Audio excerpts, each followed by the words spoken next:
Hi guys, welcome back to my channel. It's Angela. And so I want to start like kind of a new series here. um and what better deck to do that than with my favorite, my Light Seers Tarot. Much like most of my spiritual journey I've been on, I have started to want to do spreads. I've never really done spreads before, never cared to do them. And then I woke up yesterday with this overwhelming need to do a couple spreads. And I did a couple spreads, and it was just like light bulb moments of just fascination. And now I'm kind of obsessed with doing spreads. So, and it's the same thing with all of my practice. Like I literally woke up one day, June of 2018, with the overwhelming need to know everything there was to know about mediumship, paranormal, past lives, everything. And then April of last year, 2019, I woke up one morning literally with this overwhelming need to buy a tarot deck and learn tarot, and I couldn't understand why all these things were happening. It makes a lot more sense now because I'm almost 2 years into my journey. And then again, it happened, not yesterday, but a couple of days ago, where I literally woke up that morning and I'm like, I need to do a tarot spread today. And I'm like, why? I don't do spreads really. So I decided to start filming this, little not past lives, spread journey. And I decided to make it a little, learn as I go kind of deal. And I'm taking you guys along with me for the ride. So I'm going to start out with like, 3-card spreads. And I'm going to actually do, I don't know if I'm going to do the 3-card spreads and then migrate to 4-card and 5-card and so on. Or if I'm just going to do, a spread from each of my decks that has spreads with it, and then move on to others, because I found there are thousands, millions of spreads out there for everything. I mean, everything. And I have, copied and printed off a lot of them from Pinterest and Google, whatever. You could get lost on Pinterest just at looking at tarot spreads. It's crazy. And then I can go into some of my Oracle decks as well, because I think almost all of my Oracle decks I have came with Oracle spreads as well. So it's going to be a kind of a long series. I was going to do it live, but there's always so much going on in my house that I can't ever do it live. So that's why. And if you hear rustling right now, that's my dog, because that's one of the reasons I can never do it live, because I have 3 pets, 2 kids, and it's always a madhouse. So my first spread I'm going to do is going to be out of the Light Seers. This is the mass market version, and it's going to be, here we go. And I have some decks coming and this is what prompted it, because I have some decks coming that I'm just chomping at the bit for. And those are going to be a whole thing on their own, spreads. So I'm going to do this spread. It's the Soul Joy spread. And the first one is gift. It says place in Light Seer position. What can I give to the world? It's got an arrow up, so I'm guessing it's the top card. And then position 2, illumination, place in Shadow Seer position, which is the bottom. What can I illuminate for others? And then the lessons of joy, place card as it is pulled. Where can my lessons of joy be uncovered? And that's position 3 in the middle. And I do a week ahead spread every week, and I always do the energy obstacle and advice, but I pull ahead of time. This time I'm not. This will be a full-on reading for me or for someone else. That's usually how I do it when I do my tarot card of the day. When I pull a card of the day, I ask my guys to step in and help me work through the cards to help me or someone else, or give me or someone else advice. So here we go. We're going to pull for position 1, and it is gift. What can I give to the world? And I'm going to do a little breathing here real quick. And that kind of helps me cleanse the cards right there.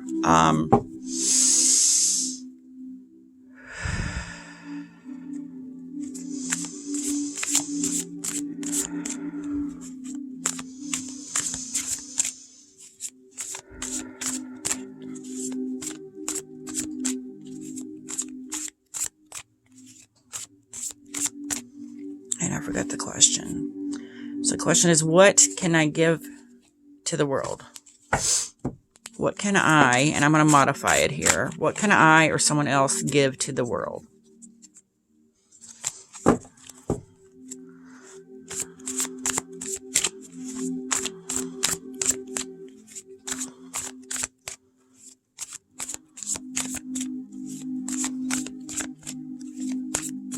And nothing's coming out. That's not normal. It might be mad at me. I haven't used it in a while. Oh, that's too many cards. Let's see.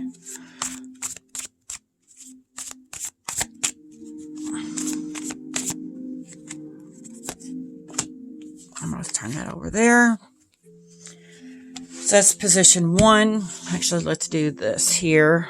Position 1.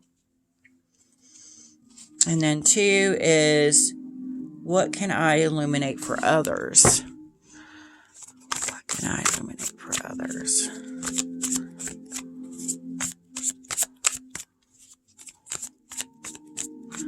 What can I or...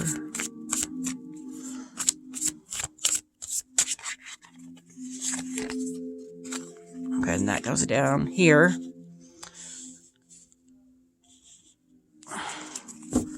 And then card 3 is, what can I where can my lessons of joy be uncovered? Where can my lessons of joy be uncovered? That one actually was trying to come out. I was putting it back in. So let's see what happens here. Okay, so for position 1, it's a gift. What can I give to the world?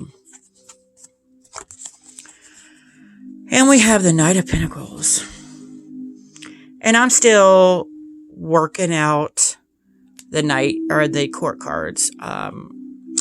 But I see a lot of abundance in this card. It makes me feel happy. And joyous, and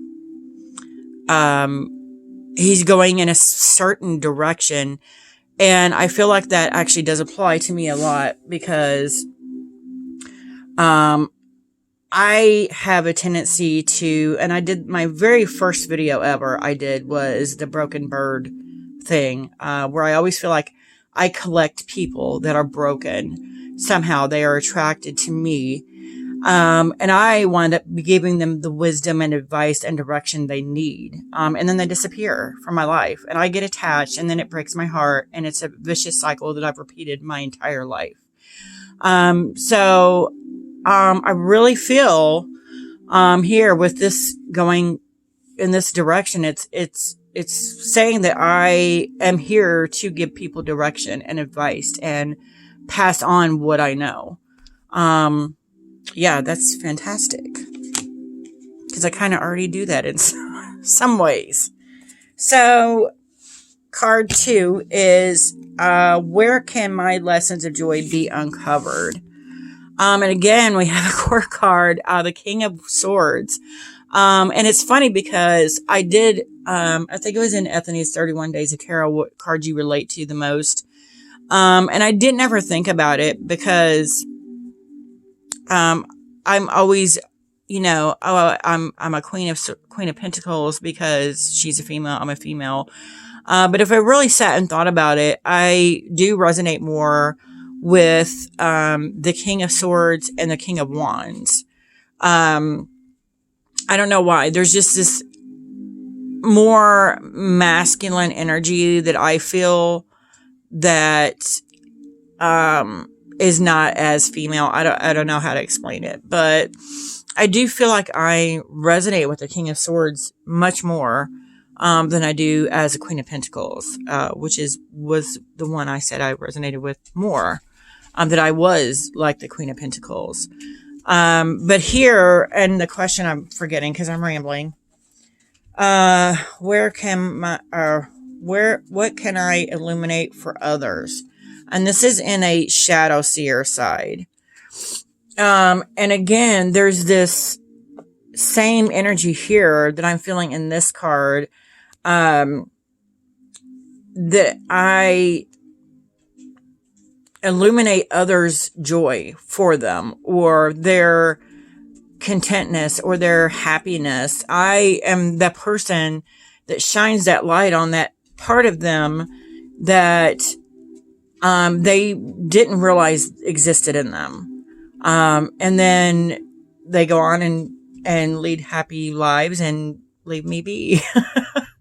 And I've come to accept that because that has been literally the theme of my life. Where all these people are drawn to me again. All these people are drawn to me, and they have this brokenness about them that I think is why they're drawn to me, because they recognize that I had this brokenness at me at one point. So I empathize with them and what they're going through and what they have to do to make it better. Because I am a more practical thinker than I am emotional thinker. Because I'm a Virgo, I see all aspects of the situation, and I'm very cool, calm, and collected unless it's my life.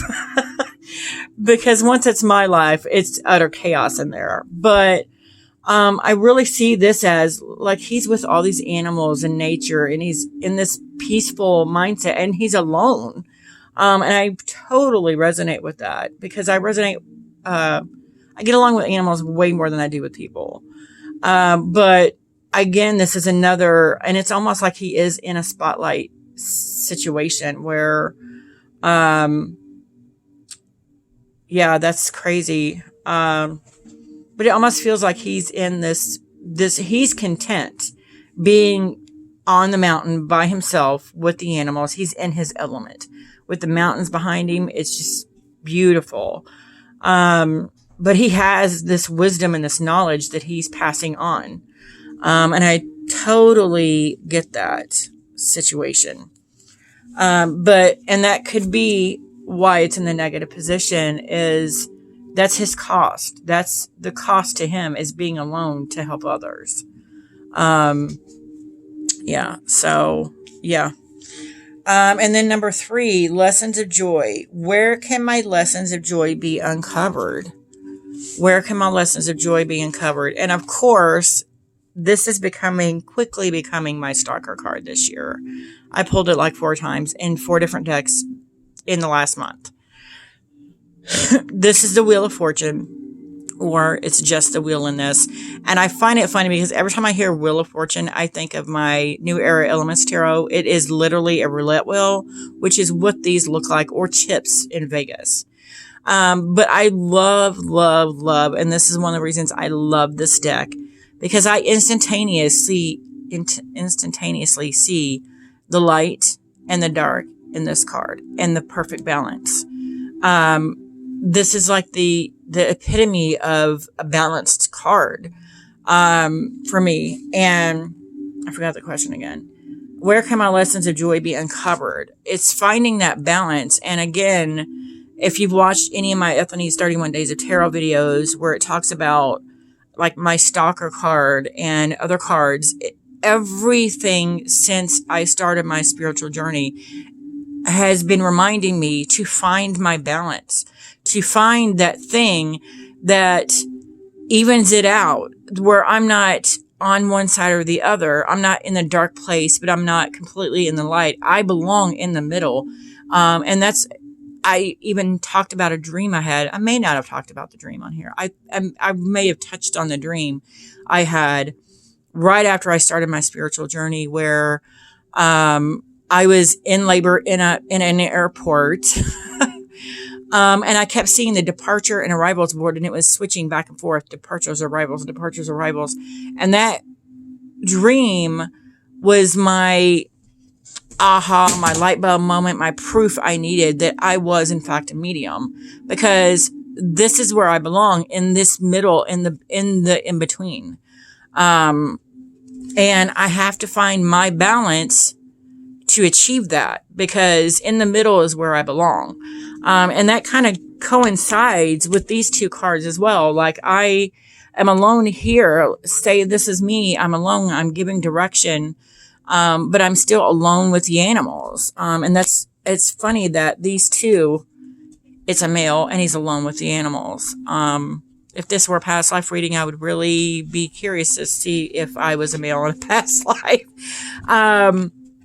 Which I will go into past life readings, because that too has been another thing that has like revamped here lately. And I'm like, I've done like a few past life spreads with a few different decks the last 3 days. But I really find that is very cohesive together, that, I'm neither here or there. I'm neither light or dark completely. I belong in the middle, helping others to see their potential. And that really speaks to me. I was hoping it wouldn't be for me, but apparently it is.